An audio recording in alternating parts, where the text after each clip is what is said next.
My name is Paula Assakura Miyazaki. I'm a third year in the PhD program here at UC Irvine. I'm part of the Neurobiology and Behavior department, and I'm a graduate student here at the Fortin Lab.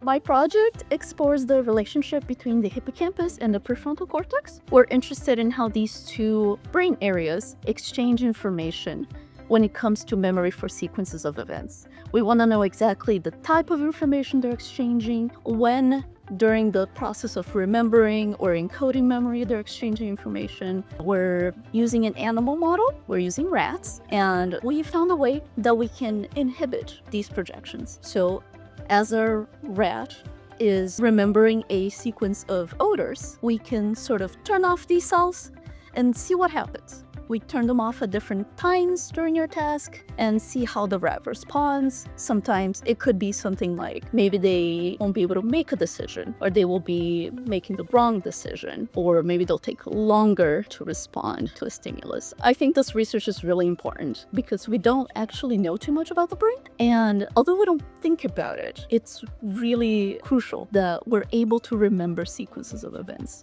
Pretty much our entire day is a really long sequence of events. And you can imagine if you couldn't remember the next step of what you're doing, it would be so confusing and so difficult to, just live our lives. And this sort of ability is really, really deeply impaired in a lot of neurological and psychiatric disorders. So a lot of people who suffer from Alzheimer's or depression, they have a lot of difficulty with this. So by understanding better how the brain is performing these calculations, we'll be able to help people who have these impairments and really improve their lives. I think maybe the best part of the T32 is that it kind of brings the learning memory community here at UC Irvine together.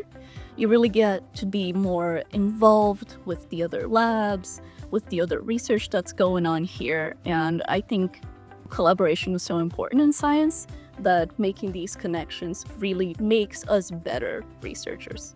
Outside of lab, I've been dancing since I was a little kid. I started when I was really little doing ballet. I transitioned into jazz and contemporary. Then once I started college, I went into more hip hop and modern choreography. It was really fun. It's such a great way to get your energy out and express whatever feelings you're feeling. I've been really lucky that I could perform in big stages and compete around Southern California. I think it was a really great way to be a part of a team.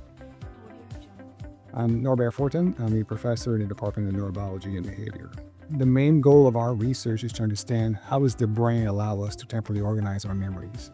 So how do we remember memories in time? And what's really interesting is because this capacity is critical to our daily lives. We do this all the time, right?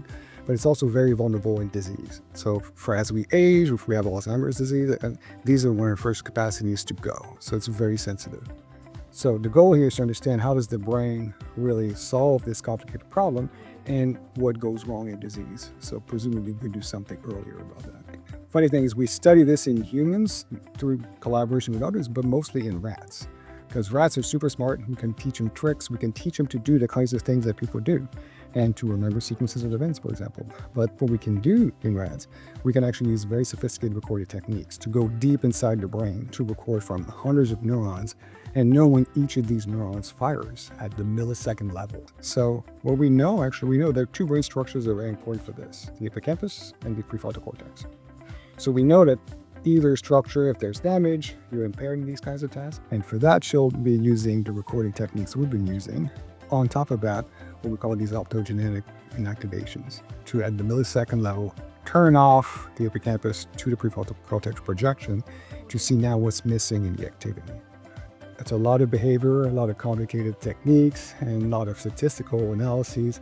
And that's all part of the greater goal of the T32 in terms of all the types of training that we want them to have. And I think she's a great candidate for the T32. It's a great match, and I think it's a great program to have on campus.